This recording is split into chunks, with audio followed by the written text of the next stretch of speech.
Jalen Lott is a Duck. Let's talk about Oregon's latest win on the recruiting trail with Max Torres of Scoop Duck. Max, the number 2 athlete in America. Jalen Lott. Oregon was able to beat Texas. I mean, LSU was in there. USC was absolutely in there as well. But it really felt like this was an Oregon-Texas battle in the end. How are the Ducks able to win out? There were a lot of things that went into Oregon winning out here, and I think that timing played a little bit of a factor. Oregon was the last official visit for Jalen Lott, so they were able to, I think, kind of navigate what some of the other schools were kind of pitching him on and the other factors at play there. We also know that Oregon has a lot of really strong ties in the state of Texas. None of those are stronger right now, it feels like, than Rashad Samples, but you also have Will Stein, Drew Maringer, who's a tight ends coach. So I think that obviously played into it with Lott. And a big part of it was just consistency, Josh. I asked him what was different about your Oregon official visit compared to previous times that you were on campus. And he said very bluntly, nothing. And that was a good thing for Oregon because everything that Dan Lanning has kind of been telling recruits and factoring into these pitches, if you will, has come to fruition. The only thing that is left for Oregon here, as Lott highlighted, is for them to go out and win national championships. And to go and do that, you need elite wide receivers, and Jalen Lott certainly checks that box. All right. Oregon fans, do me a favor. These are exciting times. Jump on board. Hit subscribe to the Rivals Recruits channel. We are talking Ducks recruiting all offseason long.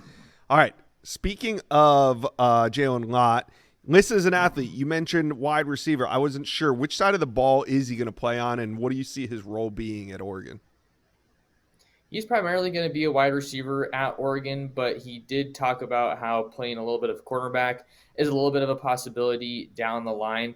And I'll be honest, Josh, that has kind of been floated out a number of times in my career covering Oregon recruiting. There's been a little bit of discussion about maybe playing both sides of the ball. But as of right now, he's going to be focusing on wide receiver once he arrives in Eugene. But I've talked to numerous sources that believe that cornerback could be his very best position in the big picture. So I think that is maybe going to be a door that they try to keep open. We've seen that at Oregon before, not super common, but someone recently like Charles Nelson, he was a wide receiver that also played a little bit of DB for the Ducks. Brandon Schooler played some wide receiver and safety, I believe. A little bit of a blast from the past there, but that's what it's looking like right now for Jalen Lott. He'll be a wide receiver for Oregon, and I think that was really a position they needed to hit on under Ross Douglas, who just got hired in February, so a big win for him as well. Yeah. Oregon sitting now with 14 total commitments, and you're like, Josh, 14, we just landed Jalen Lott. Yeah, 1 in, 1 out. Earlier in the day, Oregon loses a commitment from defensive lineman Viliame Moala, 6'2", 340-pound anchor in the middle of that defensive line. So, Max, what's next on the defensive line after this departure? Yeah, I would say there's 2, maybe 3 names that we're tracking here along the defensive line for Oregon in the 2026 class, and that really starts with Deuce Geralds out of Sewanee, Georgia, Collins Hill High School. He's kind of an interior D-end kind of a guy, whereas Moala was pretty strictly a nose tackle with that massive frame that he had at well over 300 pounds. So I think Deuce Geralds is one that we're keeping a close eye on right now over at Scoop Duck, Josh, and I think that the feeling is that Oregon's right there in the thick of it.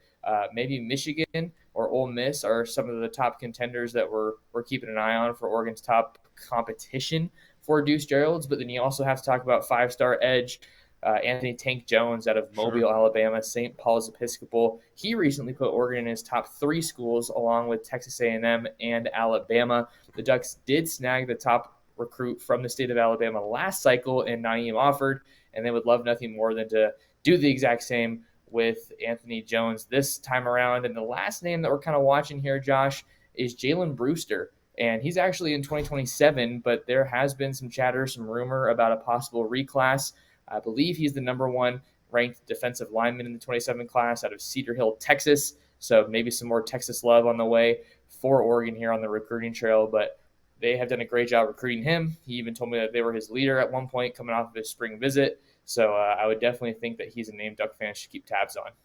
All right, let's wrap this thing up. Coming off that commitment with Jalen Lott, is there a major need left to fill for Oregon, or were they just looking at taking the best available moving forward?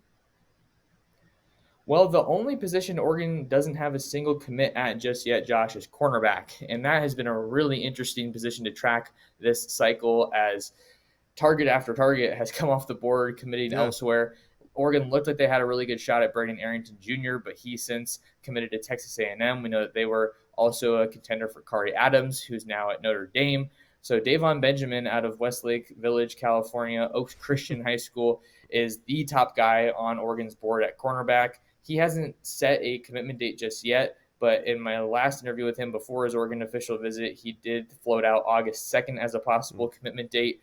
And he's a must-get guy for Oregon this cycle. I mean, he's been their top target, I would say, at cornerback for a couple of years at this point. And we've seen the Ducks do a lot of damage in Southern California with top recruits like Kayvon Thibodeau, who also went to Oaks Christian High School. A little fun fact for you there. But Davon Benjamin's the name we're tracking at corner, and then linebacker is another spot that Oregon's been doing a lot of work at. And the two names we're tracking there are Tyler Atkinson and Nick Abrams. Nick Abrams comes off the board later this month. Tyler Atkinson, we're still waiting for a date from him, but those are some of the guys you got to watch for next for Oregon.